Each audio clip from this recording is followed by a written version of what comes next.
How's it going with you? Yeah, I'm good. How's this whole thing? How are you it's great. handling this overwhelming? Yeah, no, it's great actually. Sorry, I just put this on. No, it's great. I'm having a wonderful time. I mean, we finished filming episode 2 last night, 3 o'clock in the morning, and then went home, had an hour and a half sleep, woke up, jumped on a plane, and here I am. Yeah, no, it's great.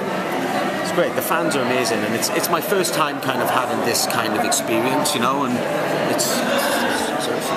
Were you familiar with Constantine when you took on the role? I'd watched the movie.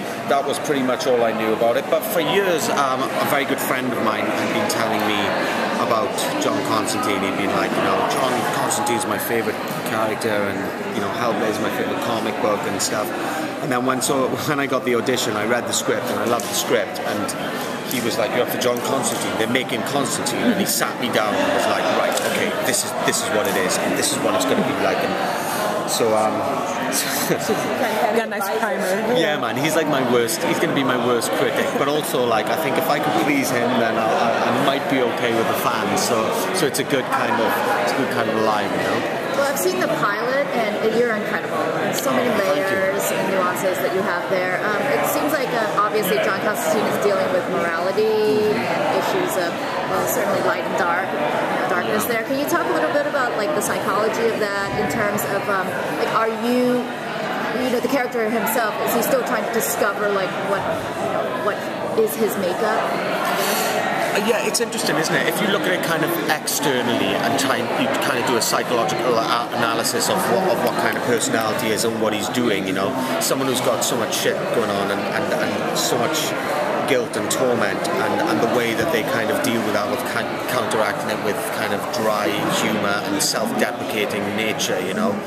I mean, you know, you can kind of do an analysis and a breakdown that way, so as an actor it's useful to do that, but then you've got to kind of like put that on, and you know, you might not, the person himself might not actually be aware of that, you know, or you have to make those kinds of decisions. And I think he is someone who is aware of that, you know. He's clever enough, you know, he's hyper intelligent, you know. And I think that he's someone who is aware of kind of, you know, what's going on, but he kind of gives over to the nature of, well, that's life, isn't it? And that's what's interesting about him. He kind of does, you know, give over to nature. Life.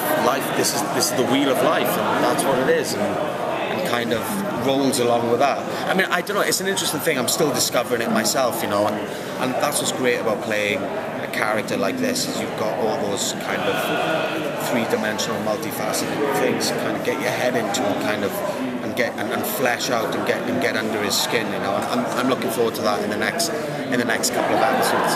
So how much? I was going to say how much. Go ahead. No. How much in advance do you know what's going to be happening, like both the character in the grand scheme of things, or are they just you get a script and that's when you find out what's going on? It's the beginning, so. The last episode we did was pretty kind of sorry, I've got this guy over there and he's dressed as a demon and he needs exercises. But yeah, no, it depends. I mean, we know where we're going in advance, so I know the concepts and the ideas of where we're going. I think I've read up to episode 4 now, and we're just going into episode 3. I've just read episode 4. I've got episode 5, but I haven't had a chance to read it. So it's kind of like the first couple of episodes is kind of like trying to find the groove. Do you know what I mean? Trying to, you know, it's like you're moving into a new house, start in production, and you don't know what drawer things are in, you know, so you're trying to put everything in place so that you can kind of sail with it, and so that's kind of where I'm at the moment. But on this episode we've just done, it was great actually. I think it's going to be a really good episode, and I'm looking forward to kicking into number 3 as well.